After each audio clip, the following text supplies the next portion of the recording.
শিকারিটা আপনার শুনে অবাক হয়ে গেল। এদিকে বাবাজি হরিণীটা বাড়িতে গিয়ে আপনার কিনা বনে বাসা থেকে বাবা হরিণীটা বলছে, বাচ্চারা বাচ্চারো তোমরা তাড়াতাড়ি করে আমার দুধ পান করে নাও। বলে কিসের জন্য? ও মা এমনি আপনি লেট করে এসেছেন, আমার আপনি কিনা দুধ পান করার কথা তাড়াতাড়ি বলছেন কেন?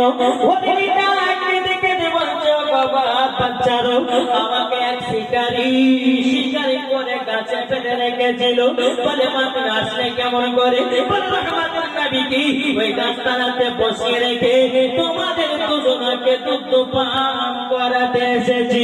এ বাবা দি বাচ্চা হলে দুটো বলছে, বলো না আপনার মতন বেঈমান মায়ের দুধ পান করবো না। বাবা হরিণটা বলছে, বাচ্চা কথা বলো কেন? তোমাদের জন্য তো আমি দুধ পান করাতে এসেছি, আমি আর বাঁচবো কি গ্যারান্টি নাই, তাই জন্য শেষ দুধ তোমাদেরকে পান করাতে এসেছি।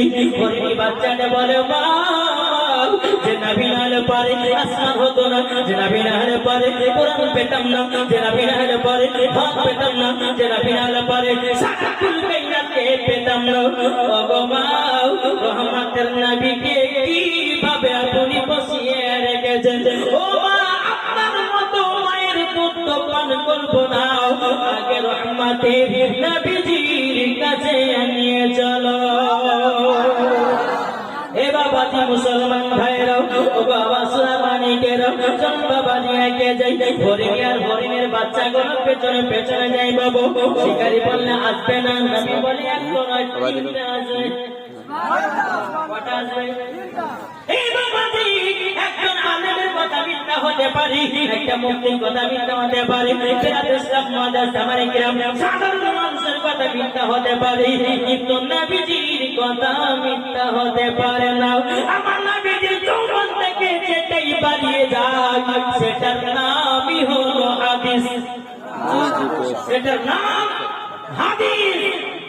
বাবাজি সুলাইমানি এই শিকারে দেখতেছে এক পা দুটো করে বাবা হরিণের সঙ্গে আরো দুটো বাচ্চা হরিণ নবী মুস্তাফার সম্মুখে বাবাতে হাজির। জোরে বলো বাচ্চা দুটো হরিণটা চোখের পানি ফেলে বলতেছে, ইয়া রাসূলুল্লাহ ইয়া হাবিবাল্লাহ নবী গো আমার মাকে আপনি ক্ষমা করে দিন, আমার মাকে ক্ষমা করে দিন।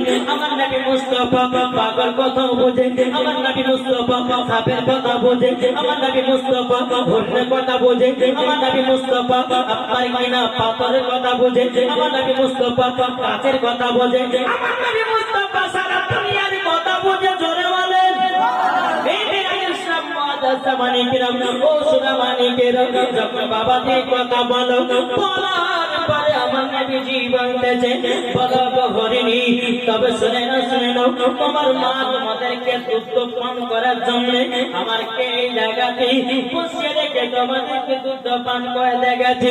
বাচ্চাদের ঘরে বসে নবী গো আমার মায়ের বেয়াদবি মাফ করে দিন, আপনি তো রহমতের নবী, আপনি তো গায়বের সংবাদদাতা নবী, আপনাকে আল্লাহ তাআলা না করলে পারে আল্লাহ পাক আল্লাহ তাআলা 18,000 মাখলুকাত বানাতেন না, 80,000 আলামকে বানাতো না।